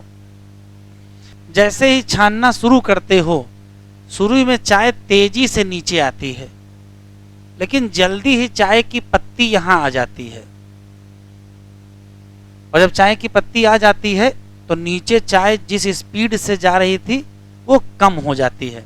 ठीक, फिर भी थोड़ा थोड़ा जाती रहेगी। फिर थोड़ी देर बाद आपकी चाय पहले यहां तक पहुंचे, फिर यहां तक पहुंची, फिर यहां तक पहुंची, फिर ये छन्नी को टच कर गई, फिर आप छन्नी उठा लेते हो। जैसे छन्नी उठाओगे, नीचे गिरने की स्पीड क्या कर जाएगी? बढ़ जाएगी। अब यहां देखिए, यहां प्लाज्मा नीचे आ रहा है, तो जैसे जैसे प्लाज्मा नीचे जाएगा, यहां प्रोटीन क्या होंगी? इकट्ठा होंगी। बताओ फिल्ट्रेशन बढ़ेगा कि घटेगा? फिल्ट्रेशन घटेगा। तो यहां की जो प्रोटीन है वो अपोजिट दिशा में प्रेशर लगाती हैं, और उसका नाम ब्लड कोलाइडल ऑस्मोटिक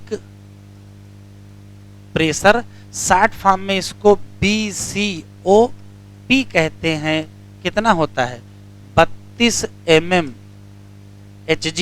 ये किसके चक्कर में आया है? तो ड्यू टू ब्लड प्रोटीन। एक क्वेश्चन, ये चाय की पत्ती है, जब चाय की पत्ती यहां गिर जाती है तो नीचे जाने की स्पीड क्या हो जाती है? कम हो जाती है। तो ब्लड की पत्ती क्या कर रही, सॉरी चाय की पत्ती क्या कर रही है? चाय को नीचे जाने से रोक रही है। वैसे ब्लड की प्रोटीन भी क्या कर रही है? प्लाज्मा को नीचे जाने से रोक रही हैं। कौन सा प्रेशर लगा रही हैं?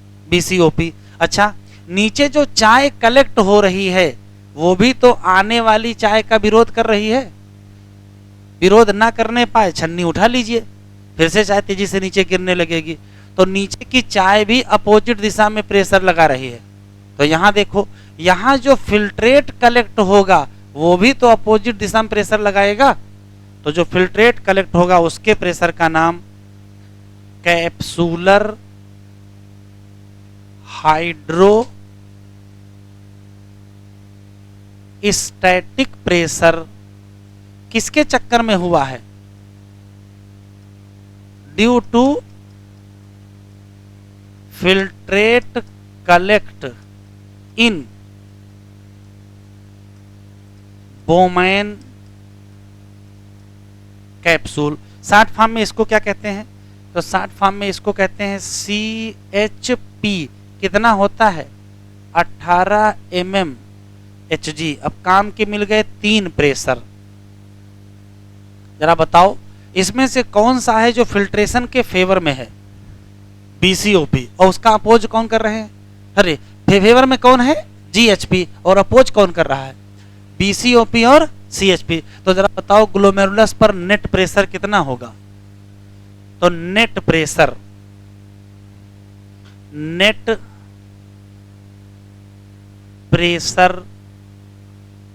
एट ग्लोमेरुलस का नाम है ईएफपी। फुल फॉर्म बताओगे? इसका नाम है इफेक्टिव फिल्ट्रेशन प्रेशर। कैसे निकालोगे बेटा? तो देखो कैसे निकालते हैं। इसका एक फार्मूला है। ईएफपी निकालना है तो जीएचपी में से घटा दो क्या? बीसीओपी प्लस सीएचपी। वैल्यू रखो जरा, यहां कितनी रखोगे? 60, यहां 32 और प्लस 18, ये जुड़ जाएंगे। तो यहां वैल्यू क्या हो जाएगी? 60 माइनस 50। तो आंसर कितना आएगा? 10। तो ईएफपी कितना निकल के आया? 10 mmHg। काम की बात यही, ये सब एनसीईआरटी में नहीं दिया है, लेकिन सब पीवाईक्यू में आपको मिलेगा, सब पूछा जा चुका है।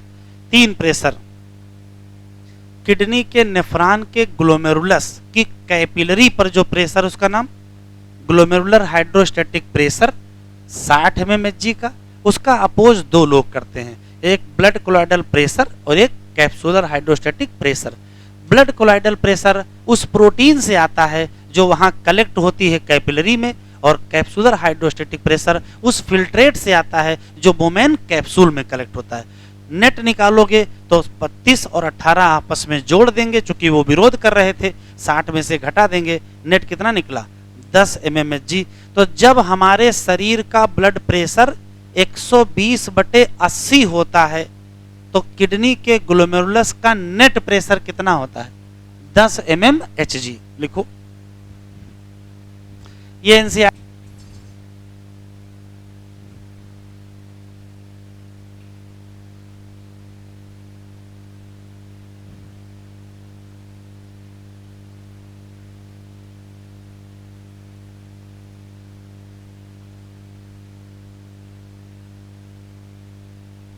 ठीक, देखो जरा बताओ इधर।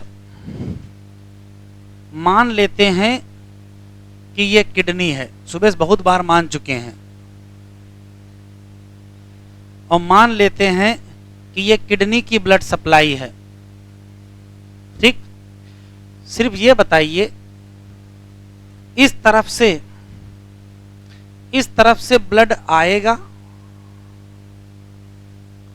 इस तरफ से ब्लड चला जाएगा, तो यहां से प्लाज्मा लीक कर जाएगी और बन जाएगा क्या? क्या बनेगा? फिल्ट्रेट। ये जो फिल्ट्रेट है वो नेफ्रॉन के अलग अलग हिस्से से गुजरेगा, तब फाइनली यहां से क्या पास होगी? यूरिन पास होगी। 4 क्वेश्चन है। किडनी को फिल्टर होने कितना ब्लड 1 मिनट में आता है?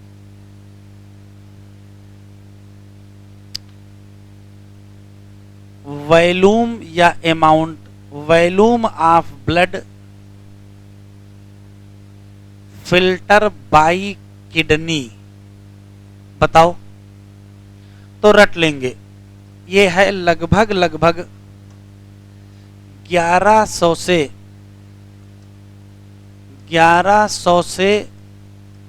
1200 ml पर मिनट। ये है कितना? तो हार्ट ने जितना पंप किया था उसका 1/5 है। ये कितना है? तो कहोगे 1/5 of blood pump by each ventricle. इसका मतलब है कि ये 20% है किसका? Cardiac output. हिंदी में सुन लेते हैं। किडनी 1 मिनट में कितना ब्लड फिल्टर करेगी? तो तो कहोगे 1100 से 1200 ml पर मिनट। ये क्या है? तो हार्ट के प्रत्येक वेंट्रिकल के द्वारा पंप किए गए ब्लड का 1/5, और 1/5 का यही तो मतलब होता है 20%। अच्छा, जब फिल्टर करेगी तो फिल्ट्रेट बनेगा, तो amount of filtrate form by kidney पर मिनट, 1 मिनट में कितना फिल्ट्रेट बनेगा? तो आंसर क्या देंगे? लगभग 125 ml पर मिनट। अगर पर मिनट में ना निकालें तो 180 लीटर क्या होगा? Per day. और इसी को कहते क्या हैं? इसी को कहते हैं ग्लोमेरुलर फिल्ट्रेशन। अब बेटा लिखो नहीं, सुन लो, लिख लेना बाद में। शॉर्ट फॉर्म में क्या कहते हैं इसे? कितना हुआ? 125 ml पर मिनट। अच्छा, 125 ml पर मिनट, 180 लीटर पर डे, तो क्या इतनी ही यूरिन पर डे बनाओगे? तब तो 1 ड्रम यूरिन हो जाएगी, हैं? और इतना तो पानी अपने शरीर में नहीं जितना यूरिन यहाँ लिखा हुआ है। तो अगर इतना ही फिल्ट्रेट यूरिन के फॉर्म में पास हो जाएगा तब तो एक ही दिन में सारा पानी बाहर निकल जाएगा, जबकि यूरिन बहुत कम बनती है। कितनी? Amount of urine produce by kidney, बताओ कितनी होती है? तो ये लगभग 1 ml पर मिनट होती है। कितनी होती है? 1 ml पर मिनट। अगर पर डे का निकालें तो 1.5 लीटर पर डे। तो आपको अजीब नहीं लग रहा है? फिल्ट्रेट कितना बनाए? 180 लीटर, और यूरिन कितना बताए? 1.5 लीटर। तो बाकी कहां चला गया? तो बहुत सारा फिल्ट्रेट क्या होता है? रीएब्जॉर्ब होता है। कितना रीएब्जॉर्ब होता है? तो याद रखेंगे 99% फिल्ट्रेट। 4 क्वेश्चन। किडनी के द्वारा 1 मिनट में कितना ब्लड फिल्टर किया गया? तो कहोगे 1100 से 1200 ml पर मिनट। ये टोटल ब्लड जो हार्ट के द्वारा पंप किया था उसका 1/5 या 20% है। उसमें से कितना फिल्ट्रेट बनेगा? 125 ml पर मिनट या 180 लीटर पर डे। इसी को कहेंगे क्या? ग्लोमेरुलर फिल्ट्रेशन रेट, GFR कितना? 125 ml पर मिनट। लेकिन यूरिन कितना बनेगी? 1 ml पर मिनट या 1.5 लीटर पर डे। इसका मतलब बहुत सारा फिल्ट्रेट क्या होता है? रीएब्जॉर्ब। कितने परसेंट? 99%। एग्जैक्ट वैल्यू अगर पूछेगा तो 99.2% है। लिखो, लिख लिया है प्रदीप?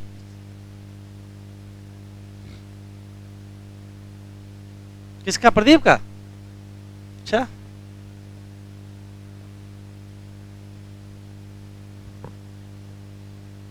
बढ़ाएं?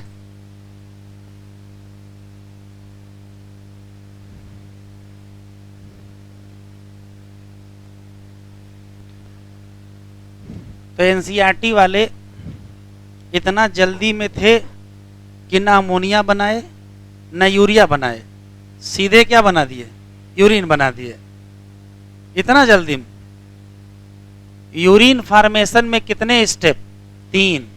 एक का नाम ग्लोमेरुलर फिल्ट्रेशन, एक का नाम रीएब्जॉर्प्शन, एक का नाम takes place in different part of nephron. ये टिक्रो इंपॉर्टेंट है। ये बताओ क्या तीनों हिस्से एक ही जगह होते हैं? मतलब तीनों काम एक ही जगह होते हैं? ऐसा नहीं है, तीनों काम अलग अलग होते हैं। अच्छा, पहला स्टेप कौन सा है? तो कहोगे फिल्ट्रेशन है। कौन करेगा? ग्लोमेरुलस करेगा। इसी नाते नाम क्या रख दिए? ऑन एन एवरेज कितना करोगे? 1100 से 1200 ml। फिल्टर भी आ जाएगा किडनी के द्वारा क्या? पर मिनट। करो, इंपॉर्टेंट है, जो रफली कितना मोटा मोटा है, 1/5 of blood pump by each ventricle. Glomerular capillary का ब्लड प्रेशर, ये इंपॉर्टेंट है, टिक करो। ग्लोमेरुलर कैपिलरी का जो ब्लड प्रेशर है वही क्या कराता है, फिल्ट्रेशन ऑफ ब्लड। ये 2 लाइनें हमने अभी नहीं आपको पढ़ाई है, छोड़ दीजिए, यहां से फिर टिक करिए। Epithelial cell of Bowman capsule का नाम वहां लिखा दिया था, यहां लिखा है पोडोसाइट, अरेंज इन कौन सा manner, intricate, so leave some minute space. कैसे, माइन्यूट स्पेस, नाम क्या, हाईलाइट करिए, क्या नाम है, फिल्ट्रेशन स्लिट, या क्या नाम पड़ गया, slit pore. Blood filtered so finally through these membrane में क्या लिखा है, दैट ऑलमोस्ट, यहां से हाईलाइट करो, almost all constituent of plasma except क्या, protein pass into lumen of Bowman capsule. इसी नाते इसका नाम क्या रखना पड़ा, अल्ट्रा फिल्ट्रेशन। तो ये एसर्शन रीजन में आ सकता है, इसका नाम अल्ट्रा फिल्ट्रेशन क्यों पड़ा। और देखो, amount of filtrate formed by kidney क्या पर मिनट इज कॉल्ड GFR, और GFR इन हेल्दी इंडिविजुअल लगभग 125 ml पर मिनट या 180 लीटर पर डे। ये कंपैरिजन यहां लिखा है, अगर हम तुलना करें, कंपैरिजन करें, volume of filtrate formed per day कितना, 180 लीटर, और volume of urine per day कितनी, 1.5 लीटर। तो इससे क्या पता चलता है, तो पता चलता है कि लगभग क्या 90% फिल्ट्रेट क्या हो जाता है, रीएब्जॉर्ब बाय रीनल ट्यूब्यूल, और इसी को कहोगे क्या, रीएब्जॉर्प्शन। अगले लेक्चर पर पढ़ाएंगे।